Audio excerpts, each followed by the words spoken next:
1978 എൻ്റെ ഓർമ്മ.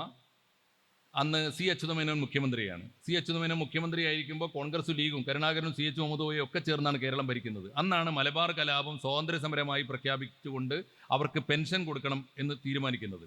അന്ന് പ്രതിപക്ഷത്താണ് സി പി എം പാസാക്കിയ പ്രമേയം എന്താ? അന്നത്തെ പ്രമേയം 78 പോലും ആണ് ഞാൻ പറയുന്നത്. CPM എന്ന പാർട്ടി 78 പാസാക്കിയ പ്രമേയം എന്താണ്? ഞാൻ ഇപ്പോഴും ഓർക്കുന്നുണ്ട് വാക്യം, വലതന്മാർ ഓർക്കണം, മലബാർ കലാപകാരികൾക്ക് പെൻഷൻ കൊടുക്കുമ്പോൾ ആ കലാപത്തിൻ്റെ യഥാർത്ഥ ഇരകളായ ഹിന്ദുക്കളോട് ആര് നീതി കാണിക്കും എന്ന് 78 CPM ചോദിച്ചിട്ടുണ്ട്. അതേ ചോദ്യമല്ലേ ഇപ്പോൾ RSS ചോദിക്കുന്നുള്ളൂ. ഞാൻ ചോദിക്കുന്നത് ഒറ്റ ചോദ്യമേ ഉള്ളൂ, ഇന്നലെ പറഞ്ഞത് വിഴുങ്ങുന്നു, ചെറിയ കാര്യമാണോ അത്? ഇപ്പോൾ മലബാർ കല, ഇപ്പോൾ വാരിയംകുന്നൻ മഹാനായിത്തീരുന്നു. പിന്നെ ആകെ ചൂണ്ടിക്കാണിക്കുന്ന ഒരു ഉദാഹരണം എന്ന് വെച്ചാൽ ലെനിനെ പോലുള്ള ആളുകൾ, AKG പോലുള്ള പോരാളികൾ ഒരു ഘട്ടത്തിൽ വാരിയംകുന്നനെ വാഴ്ത്തിയിട്ടില്ലേ? അതൊറ്റ കാരണം കൊണ്ടാണ്. ആയുധമെടുത്ത് ഇപ്പോൾ ഈ അഹിംസാ സമരത്തിനെതിരായി സായുധ പോരാട്ടം നടത്തിയ എല്ലാവരെയും ചേർത്ത് നിർത്തുന്ന ഒരു അടവ് നയം ഇടക്കാലത്ത് കമ്മ്യൂണിസ്റ്റ് പാർട്ടി സ്വീകരിച്ച കാലത്ത് വാരിയംകുന്നനെയും അഡ്രസ്സ് ചെയ്തിട്ടുണ്ടെന്നുള്ളത് ശരിയാണ്.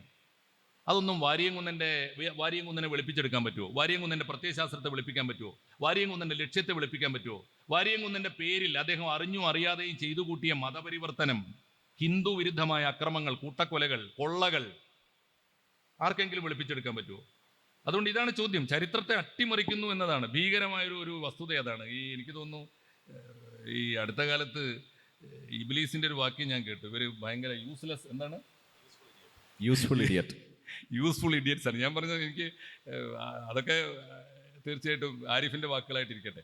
എനിക്ക് പലപ്പോഴും തോന്നുന്നത് ലയേഴ്സ് ആണെന്ന് പറയാറുണ്ട്. അവസരത്തിന് വേണ്ടി പലപ്പോഴും നുണ പറയുന്നുണ്ട്.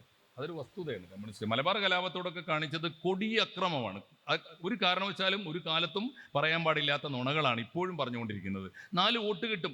ഇവർ മനസ്സിലാക്കേണ്ട ആദ്യത്തെ തെറ്റിദ്ധാരണ എന്താണെന്ന് ആദ്യം തിരുത്തേണ്ടത്, വാരിയംകുന്നനെ ആരും നെഞ്ചേറ്റിയിട്ടില്ല ഒരു കാലത്തും. ഇസ്ലാമിക രാഷ്ട്രവാദികൾ ഈ 2 കൊല്ലം മുമ്പ് ഇവിടെ ഒരു പുസ്തകം കൊണ്ടുവന്നിട്ട് ഗവേഷണ പ്രബന്ധം എന്ന നിലയിൽ ലോകം മുഴുവൻ ഗവേഷണം നടത്തിയിട്ടുണ്ടാവും, ഒന്നും കണ്ടെത്തിയിട്ടില്ല.